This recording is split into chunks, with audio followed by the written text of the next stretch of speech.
Bonjour à tous et bienvenue en Suisse, pays connu pour ses paysages somptueux de montagne, mais aussi ces gentils policiers qui t'embarquent à 8h du mat pour te mettre 500 balles d'amende parce que t'as dormi dans ta voiture, ou encore leurs splendides petits câbles hyper fins invisibles qui découpent les suspentes des parapentes. C'est au moment où Jin, un pilote super que j'avais rencontré 2 jours plus tôt, se faisait emmener par l'hélico de la Riga, que je me suis dit que c'est pas parce qu'une journée paraît très mal engagée que ça peut pas encore être pire à la fin. Laissez-moi vous raconter. On est au décollage quand tout d'un coup... Clac! Le bruit est sans appel, j'ai arraché un truc.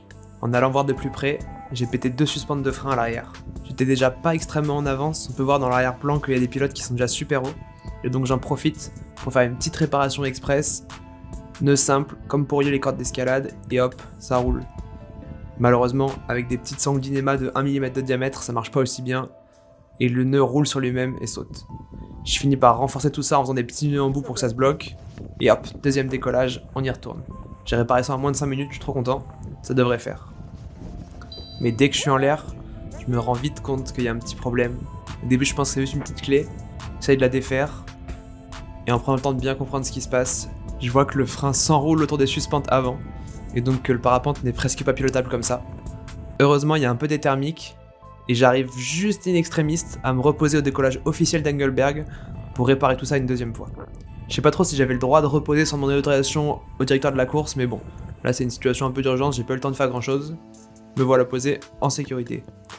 Il a l'air comme pas possible à défaire les nœuds que je viens de faire pour les refaire au bon endroit. Il y a un des 2 nœuds que j'arrive pas à défaire, que je dois couper au couteau, que je n'avais pas sur moi donc je dois demander à droite à gauche en suisse allemand, très agréable.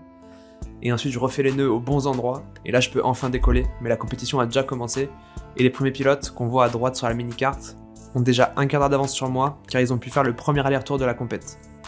On est sur la 2e manche de l'Alpen Cup, à Engelberg, plein milieu de la Suisse, et c'est à ce moment-là que je me suis dit que globalement ça pouvait pas être pire. Mais bon, faut pas se laisser abattre pour si peu, la journée est superbe, il y a des conditions extraordinaires à faire du parapente à cet endroit-là, et je me dis que même si je suis trop en retard pour faire la course avec les autres, bah c'est pas grave, je fais ma balade tout seul, ce sera toujours ça de prix des beaux moments de parapente dans des belles montagnes que je connais pas, c'est les vacances. On prend le temps, on monte haut et on assure. La journée est lancée, on a des bons thermiques, pas extraordinaires non plus, environ 2 mètres par seconde. Comme je suis à la bourre, je prends vraiment le temps de monter très haut et d'assurer pour que tout se passe bien, tout en prenant un peu le temps de allumer le live track pour voir où en sont les autres, qu'est-ce qui se passe. En gros, ma seule chance de faire une bonne place à cette manche, c'est qu'il y a un gros problème à l'avant et que moi je le vois venir et que je me fasse pas avoir. Heureusement pour moi, c'est une manche assez compliquée, où on a une grande branche d'environ 40 km à faire vers le sud-est, donc face à moi en gros, où on a le choix soit d'essayer de passer au-dessus du mont Titlis qui est en face de nous à plus de 3000 mètres, ou alors de faire tout le tour par sa droite. Et globalement, je vois les premiers pilotes qui sont déjà arrivés là-bas, et qui sont en train de galérer dans sa face nord-est, là, les falaises qu'on voit juste derrière moi, et ils n'arrivent pas à sortir et ils sont pas assez hauts pour passer le col.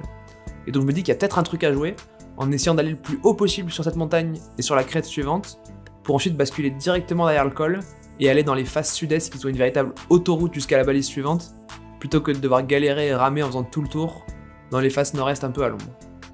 Quand je suis enfin au plaf, je me rends compte que les thermiques sont bien meilleurs et je perds pas de temps, j'accélère fort pour aller jusqu'à la prochaine crête. Vu que je suis à super haut, je vais pouvoir arriver au-dessus et prendre directement les bons thermiques. Et après, il va falloir prendre son temps et prendre le maximum de hauteur pour pouvoir passer directement le prochain col. Je vois sur le live track que les autres pilotes n'arrivent pas à passer ce col et vraiment commencent à tous tout doucement faire tout le tour, et donc je me dis que j'ai peut-être un petit coup à jouer. Bien sûr, les top pilotes mondiaux, eux, dès le début, ils ont réussi à passer le col, et donc ils auront littéralement 20 minutes d'avance et ils seront absolument irrattrapables. Mais pour le gros de la meute, je pense qu'il y a un truc à faire. Donc voilà, je te le montrer les nuages, je prends tous les petits bouts de thermique qu'il y a même quand j'ai l'impression que c'est fini. Et voilà, 3360, je pars en direction du mont Titlis, avec une bonne envie de rattraper tout le monde. Pour ceux qui n'ont pas compris grand chose, ce sera peut-être plus clair avec une carte 3D. Donc là on va tout droit comme sur la vue avec la caméra. Et on voit que les premiers ils ont pu passer par les faces sud-est qui sont face à nous et faire aller directement à la balise, alors qu'en rouge, tout le groupe des poursuivants, ils se sont retrouvés bloqués à ce col, ils ont dû faire tout le temps par la droite et c'est super long. Et donc je vais me retrouver à arriver quasiment en même temps que tous les poursuivants, on va dire. Ça c'est top. Et là, boum, j'arrive dans la superbe face sud-est avec des gros cumes au-dessus de chaque crête. Et là c'est incroyable comme endroit, il y a un gros glacier qui descend et on vient complètement de changer de vallée.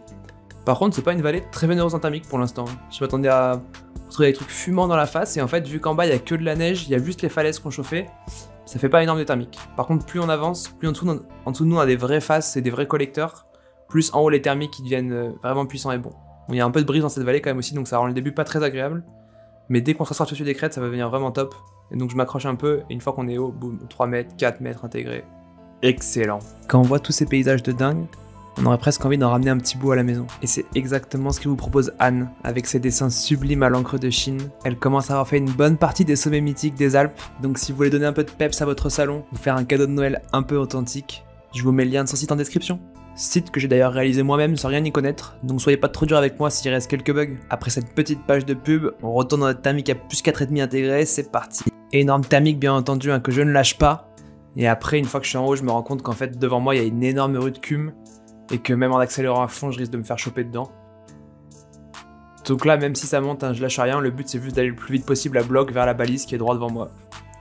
Malheureusement, il y a quand même des grosses VZ sur cette crête, et c'est dur de bien garder le barreau à fond tout le temps.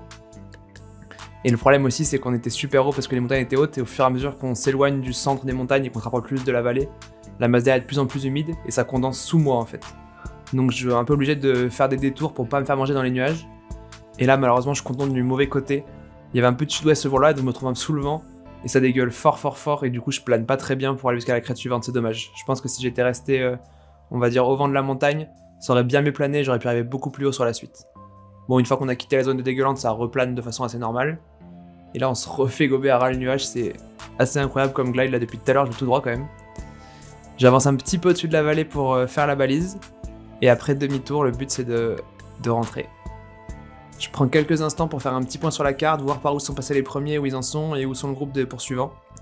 Quand je vois que j'ai un poil d'avance sur les autres, je suis super content, je me dis que je vais pouvoir rentrer avec eux, et ça va être un retour bien efficace. Encore une fois, on est presque trop haut pour la base des nuages, et il faut un peu faire le tour pour pas se faire gober dedans. Là, il y a encore un long glide à faire, il y a quasiment 15 bornes au-dessus d'une crête, mais il y a beaucoup moins de cum par ici, et il va y avoir du coup un peu moins de thermique aussi. Après, pour l'instant, je suis quand même super haut, et j'ai un beau cum droit devant moi, donc le but c'est juste de pas accélérer trop pour pas arriver sous la crête, et pas devoir galérer à faire une raccroche dans les faces, et de bien aller récupérer le thermique qui conflue entre les faces est et ouest au-dessus de la crête. Et là, ça loupe pas, même sans m'arrêter, ça monte un petit peu tout le long, et donc ça c'est chouette, je suis bien content. Faut que je prépare la traversée de la prochaine vallée qui est face à nous, mais je vois des ailes qui montent assez fort devant moi, et je me dis que je devrais pouvoir moi aussi récupérer un bon thermique, même si pour l'instant c'est assez mou, 0,5, 1,5. Je m'en veux un peu tourner là-dedans alors que tout à l'heure je tournais dans du 4 mètres. Mais bon, les premiers tours étaient mous et à la fin j'ai fini par mieux centrer le thermique et je peux sortir au plaf. À seulement 2004 ici, alors que tout à l'heure dans les montagnes on est monté jusqu'à 3006 quand même. Donc suivant où on se trouve, les plafs variaient vraiment beaucoup. Sur cette branche du parcours, il n'y a pas beaucoup d'options. Il n'y a qu'une seule crête pour bien raccrocher, et après il faut monter au plaf pour repasser au-dessus et pouvoir continuer.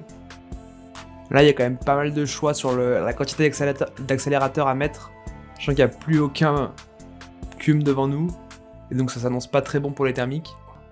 Et je suis pas déçu d'avoir un peu moins poussé pour un peu mieux planer, quand on voit les VZ qui nous attendent, aux alentours de 1,5 m, 2 mètres, ça valait le coup de pas perdre trop d'altitude là-dessus. Je vais taper la balise avec d'autres pilotes, et ensuite il reste plus qu'un petit zigzag à faire, et on peut planer vers l'arrivée. Le placement est pas évident, parce que là on se trouve au-dessus de face sud-est, où le soleil est devenu vraiment rasant, et desquels j'espère pas beaucoup de thermique. Et moi j'ai préféré être au-dessus des faces ouest on va dire, mais je suis pas assez haut pour y aller tout simplement. Et donc j'essaie de prendre un peu des petits thermiques qui traînent par-ci par-là pour pouvoir basculer de ce côté ouest. Et au final quand je suis enfin assez haut pour y aller et que j'y vais, et ben l'autre côté c'est pas non plus fameux. Et on se retrouve à être pas très haut, à peine au niveau des crêtes. Et c'est là que ça va devenir dangereux pour notre histoire de câble. En gros il y a un câble pour redescendre le foin des montagnes qui parle de la petite cabane en bas à droite et qui arrive en haut à gauche au-dessus des falaises. Et à un endroit il passe très près du sol, ici. C'est là que Jean s'est pris le câble et a fait une chute d'environ 15 mètres de haut. Quand j'ai vu sa voile au sol complètement dépliée et le pilote loin de la voile, je suis tout de suite allé me poser pour voir ce qui se passe. Il était inconscient, j'ai tout de suite appelé les secours en leur donnant le point GPS de l'endroit où il y avait l'accident. Ça a un peu cafouillé parce qu'en fait il y a eu un autre accident juste au-dessus, où un autre pilote s'était posé pas loin et avait appelé les secours aussi, donc quasiment au même point GPS. Et donc la Riga demandait s'il fallait bien envoyer un deuxième hélicoptère ou pas. Moi j'avais pas vu ce deuxième accident. Et du coup c'était un peu complexe, mais bon, ils ont fini par envoyer 2 hélicos, qui sont arrivés à quelques minutes d'intervalle. Le temps de finir mon histoire, je vous mets le départ d'une autre manche, avec l'attente au start qui est parfois un peu long. Retour sur l'histoire du double accident. L'autre pilote était conscient, donc ils ont d'abord récupéré Jean qui est dans un état plus critique on va dire, et l'ont emmené à l'hôpital. Depuis, il s'est entièrement remis, et il a pu reprendre le parapente, donc ça c'est cool. Pour ceux qui veulent en savoir un plus sur ces câbles en Suisse, en fait il y en a vraiment partout sur le territoire. Et heureusement pour nous, ils sont tous signalés comme obstacles sur EasyTrack ou sur l'application de parapente. Le problème avec celui-là, c'est qu'il était légèrement off de, on va dire, 30 mètres. Mais 30 mètres, c'est pas beaucoup parce qu'en gros, il prévient 50 mètres à l'avance. Donc moi, j'ai vraiment failli me le prendre aussi parce que quand ça a bipé sur le téléphone pour dire attention qu'il y avait un câble, le temps que je lève les yeux, il y avait le câble, j'ai juste le temps de planter une commande pour faire un demi-tour un peu précaire et avant de commencer à chercher le câble et voir ce qui se passait. Au final, je peux passer largement au-dessus et aller me poser juste derrière. Donc voilà, si vous allez voler en Suisse, faites gaffe à ces câbles. J'ai aussi failli m'en prendre à la dernière Coupe du Monde en Suisse. Et je suis pas le seul. Max, il était à full bar à ras le relief. Heureusement, lui, il a pu passer dessous. Après, le plus simple pour éviter les câbles, c'est encore de voler haut. Départ de cette autre manche à Engelberg. Journée beaucoup plus instable. On voit le ciel, il est quasiment couvert à 90% de cumulus. C'est super humide. Et on est tous dans le même petit kilomètre carré à essayer de gratter des petits 0,1, 0,2 pour se maintenir à l'altitude où on est. Mais tout est à l'ombre et c'est pas évident. On voit sur la caméra qu'il y a même quelques gouttes. Les nuages commencent à décharger tellement c'est gros. Pour éviter de se faire surprendre par des orages, on fait un start assez tôt aujourd'hui à 12h30. Et donc là, c'est déjà l'heure d'y aller. Je pars bras haut pour planer un max et pour pouvoir taper le start le plus haut possible. J'étais pas très bien placé dans la grappe de gens, du coup il y a quand même des gens beaucoup plus hauts que moi. Et ensuite il y a une première balise à aller faire sur la montagne en face, avant de faire demi-tour et d'aller assez loin au nord. Comme ça fait une demi-heure qu'on n'a pas eu de vrai thermique, je suis un peu timide sur l'accélérateur et j'ose pas trop pousser fort, je m'attends pas à ce qu'on ait grand chose en face. Ceux qui arrivent plus haut, ils trouvent un truc pas mal et ils font quelques tours assez rentables.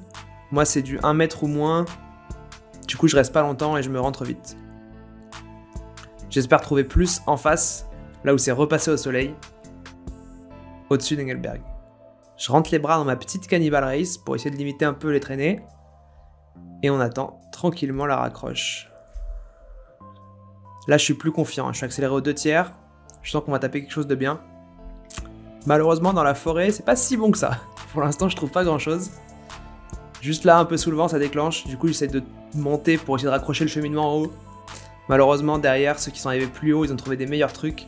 Et là on voit par exemple Philippe Hague qui a plus de 2005 et qui va pouvoir attraper directement le cheminement au-dessus du gros relief. Moi à force de chercher j'ai quand même fini par trouver un truc correct, mais qui me montera pas si haut que ça. On est assez loin de la base des nuages quand le thermique s'arrête. C'est dur de faire la part des choses entre avancer et prendre le temps de bien monter ici, parce que le but c'est quand même de s'extraire de cette vallée assez profonde des Alpes suisses, et donc on a la brise qui rentre assez fort en bas et bien face à nous, et donc plus on est haut, plus on se permettra d'être au-dessus de la brise et d'être tranquille, et en même temps c'est la compète, c'est la course, on peut pas se permettre de s'arrêter une demi-heure dans du 0,5 pour monter plus haut quoi. Là on embraye droit dans la face à nous, donc ça va être une raccroche assez sportive, on va être bien sous le vent, mais il y a un petit cum qui est posé au-dessus de la face. On peut espérer taper directement le thermique et être un peu protégé dans ce gros thermique qui va déclencher dans la phase sud là. Bon, gros thermique, 1, 1,5, c'est pas non plus la folie. En recentrant un peu avec les autres ailes, on finit par trouver un truc plus correct. Mais les premiers, on commence à avoir pas mal d'avance. On va les perdre à ce moment-là. Il faut aller faire la balise légèrement plus au nord, donc il y a une petite pointe à faire. Quand on a un thermique comme ça, la question elle est souvent un peu technique. Quand est-ce qu'on part du thermique pour aller faire la pointe et reprendre le truc? Moi j'ai voulu partir assez tôt pour pouvoir recentrer avec les autres après avoir fait mon aller-retour, là où eux l'ont pas encore fait. Par contre je perds le thermique un peu tôt à mon goût, tout le monde part plus haut que moi, c'est pas très agréable. Là on a fait demi-tour, donc cette fois-ci on est vent de cul et c'est quand même plus sympa, on peut se permettre d'arriver plus bas. Et on a une belle face sud-est pour la raccroche, donc ça devrait bien se passer. Malheureusement les nuages continuent à bien grossir et à étaler, et ça fait des grosses taches d'ombre, ça fait un peu peur. Mais bon, ça vient tout juste de passer à l'ombre, hein. Toute la face était encore au soleil il y a quelques minutes, donc il y a encore des bonnes VZ qui nous attendent. Et on peut toujours continuer à voler en groupe et à bien se centrer ensemble pour avoir les meilleurs varios. Voler en groupe c'est efficace mais c'est aussi fatigant. Je sais pas si vous pouvez voir ma tête mais je passe 3 quarts du temps à regarder en l'air pour être sûr de ne pas me prendre une autre aile. Et aussi regarder où sont les autres ailes pour être sûr que s'il y en a une qui monte plus vite que moi, je puisse absolument me remettre sous elle ou à côté d'elle vite avant qu'elle m'ait défoncé. Dès qu'on est assez haut on enquille sur le cheminement pour continuer à aller au nord. La prochaine balise elle est sur la crête à droite, il va encore falloir traverser une vallée. Notre idée ici c'était de garder la crête un peu plus longtemps même si c'était pas hyper sur l'axe de la prochaine balise pour profiter du cheminement. Et au final on voit sur la minimap que ceux qu'on coupait tout droit, et ben ils nous ont bien rattrapé à ce moment là, donc c'était peut-être pas l'idée du siècle. Mais bon là au moins c'est super confortable, on sort à la base du nuage, et donc on sait qu'on va arriver assez haut en face, ce qui va nous permettre d'attraper le cheminement suivant et de ne pas trop s'arrêter en roulée, d'être bien efficace. Par contre j'arrive un peu trop au-dessus de la crête, j'ai été peut-être un peu timide sur l'accélérateur, surtout quand on voit le vario de ouf qui nous attend quoi, 4,5, 5 intégrés. Je sais que là j'étais pas à fond et j'aurais dû, mais bon c'est pas grave. Et là on croise le groupe de tête qui vient de faire demi-tour et qui nous passe dessous. On pousse encore un petit peu le temps d'aller faire la balise. Et ensuite, demi-tour, cheminement à bloc le long de la même crête. Pouah, trop stylé. On est en mai en Suisse, c'est bien instable, on voit que la X1 se fait quand même bien brasser. C'est pas de tout repos, hein, de pousser le long des crêtes comme ça sous les rues de Cum. C'est efficace, hein, mais ça demande des efforts. Et comme on attend de faire une petite transition pour pouvoir changer de vallée, quand le vario se met à hurler trop fort, ben on arrête d'aller à bloc tout droit et on en fait quelques tours pour sortir bien au nuage.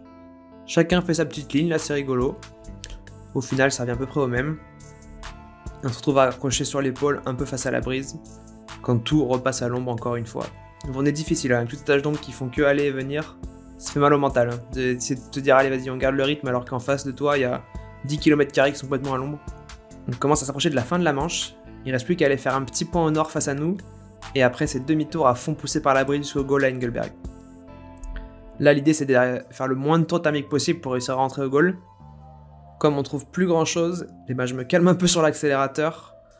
Et là c'est un peu l'angoisse quand même. Cette crête qui a été si généreuse tout à l'heure, vraiment il se passe rien quoi. Voire limite ça dégueule un peu tout le long de façon constante. Et on croise un paquet d'ailes pour qui il s'est rien passé non plus là-bas. Donc moi vraiment je lève le pied en essayant de voir un peu comment on va s'en sortir. Au final quand on se trouve plus proche du relief, ça se met à portée de ouf. On a des finesses de l'espace. Je me dis qu'il y a peut-être un petit coup à jouer pour pouvoir rentrer rapidos. Là on enroule du 0,5, c'est vraiment nul. Et malheureusement on est encore trop bas pour tenter un glide jusqu'à Engelberg tout au fond de la vallée. Heureusement en recentrant un peu, on finit par trouver un truc plus correct. Malheureusement ce thermique s'arrête beaucoup trop tôt. Et on se retrouve obligé de continuer à avancer. Là-bas c'est encore pire, c'est toujours à l'ombre, dans des phases sud-est à 15h. À 14h c'est pas idéal. Et le thermique est vraiment trop mou, ça me saoule, je me barre. On est vraiment limite en finesse pour rentrer. Mais si ça continue à pousser par la brise comme ça et à bien porter le long du relief, ça devrait bien se passer. Et là on voit des varios super faibles, c'est trop cool. Ça en gros ça veut dire que ça fait des finesses entre 15 et 20 quoi, dès que le vario il est en dessous de moins 0,5. J'ai quand même un peu stressé, du coup je refais des petits tours à droite à gauche, j'aurais pas eu besoin de les faire bien sûr, mais bon, sur le moment c'est dur de se dire qu'on garde tout jusqu'au bout. Au début on se croit super haut, mais le truc c'est qu'on remonte la vallée, donc au fur et à mesure le sol monte avec nous. Et il faut quand même qu'on aille tout là-bas. Ça paraît un peu loin, mais bon maintenant avec les ailes de compète et les sellelles un peu profilées, c'est quand même vraiment un truc de ouf comme on plane quoi. Il y a une dernière petite balise à faire dans la forêt, et une fois qu'on a fait cling, et ben voilà, c'est la fin de la compète. Par contre, je sais pas si vous voyez à gauche, il y a vraiment des enclumes qui arrivent d'un peu partout, et très vite ça tourne à l'orage. C'est pour ça qu'on a fait une petite manche un peu courte, sans aller très loin, et quelques minutes après avoir plié, c'était ça l'ambiance. Pas de quoi empêcher les vents de prendre une bière, hein, mais bon. Ça rigolait pas trop la pluie quand même. On a aussi fait une troisième manche, mais malheureusement cette fois ma caméra ne marchait pas, donc j'ai uniquement des traces 3D, mais il y a plein de choses super sympas à apprendre, puis au moins vous aurez une carte, peut-être ça vous changera un peu. On attaque tout de suite à 9 minutes du start, et on voit que je suis tout seul sur ma montagne, et c'est la mauvaise montagne, elle vient de passer à l'ombre, et j'ai plus rien qui monte. Je me retrouve obligé de rejoindre tout le monde, sauf qu'à 4 minutes du start, et ben je suis 400 mètres plus bas que tout le monde, et c'est l'heure d'y aller. Donc vraiment très mauvais début de manche, comme tous les débuts de manche de cette compète d'ailleurs, mais bon. Je fais quand même l'effort de monter un peu pour pas être trop bas. Et au final, c'était pas une si mauvaise idée que ça, parce que globalement c'est une journée où il y a beaucoup d'ombre partout. Faut imaginer un ciel encore plus bouché que le jour où il y avait plein de cumulus en l'air déjà. On vient de faire le petit pif-paf classique qu'on a déjà eu pas mal de fois, et cette fois on change de côté de la vallée tout de suite, pour aller taper une petite balise un peu plus à gauche. Les premiers, Philippe Hague et compagnie, ont un peu d'avance, mais pour l'instant rien d'horrible. Surtout qu'ils ont un peu peur et font un gros détour. Moi je coupe tout droit sur la montagne suivante, et ça me permet de plonger avec eux sous le vent, et d'enrouler directement droit dans le thermique. Et là on ressent tous ensemble. Donc je me dis que waouh, malgré mon super faux départ, là, je suis avec les premiers, c'est top. Ceux qui n'ont pas osé aller sous le vent et qui sont restés au vent galèrent beaucoup plus pour sortir. J'ai pas trop osé faire la tour à l'ombre directement comme eux, j'ai attendu un petit peu et j'aurais pas dû. Du coup ils se sont échappés, et j'arrive plus trop à les rattraper maintenant. Ensuite on va s'enquiller le long cheminement qui nous ramène encore une fois dans le coupe-gorge des câbles, mais cette fois-ci on est un peu plus haut et donc on est bien tranquille. Par contre moi j'insiste un peu trop longtemps dans cette face ouest en me disant que ça va porter, et ça porte pas du tout. Et le temps que j'aille en face dans la face est, et ben eux ils ont centré un super thermique, et derrière on met un peu plus de temps avant de retrouver un truc cool. Après je prends une ligne moins directe, ce qui fait que je plane beaucoup moins bien, et je trouve pas leur thermique de sortie qui leur permet de passer à la montagne suivante. Je suis bloqué dans une face nord toute pourrie, et derrière le groupe nous rattrape. Ensuite on est face à la brise, c'est vraiment dur, ça plane très mal, et ensuite c'est tout à l'ombre, et c'est vraiment galère de ressortir. On peut voir avec la trace violette que les premiers ont vraiment fait les forceurs. Ils étaient par terre, ils se sont jetés sur le plateau là qui est tout plat. Heureusement pour eux, ça a bien porté, ils s'en sortent. J'avoue, non, c'est beaucoup plus arrêté en roulé, et forcément, on est bien à la bourre. Là, je fais tout droit jusqu'à la fin du temps, et après, on remonte en soaring dans une grosse face. Là, la brise était bien levée, ça remontait tout seul, et on avait juste à rentrer tranquille à latéraux pour finir la manche. J'espère que ça vous a plu. Moi, c'était ma deuxième compète. Depuis, j'ai appris plein de choses. Je vais continuer à vous partager ça du mieux que je peux avec des vidéos quand j'ai le temps. D'ici là, prenez soin de vous. Et si vous n'avez pas d'idées pour les cadeaux de Noël, eh ben allez voir ce que Anne fait. Ça vous donnera peut-être des idées. Ce sera forcément mieux qu'un gadget tout daubé sur Amazon. Et ouais, je mets mon générique de début à la fin parce que je fais ce que je veux. Et il me fallait des images pour meubler ma fin de vidéo. Voilà. Allez, ciao à tous. Et merci encore Cortel pour la sellette. Bye.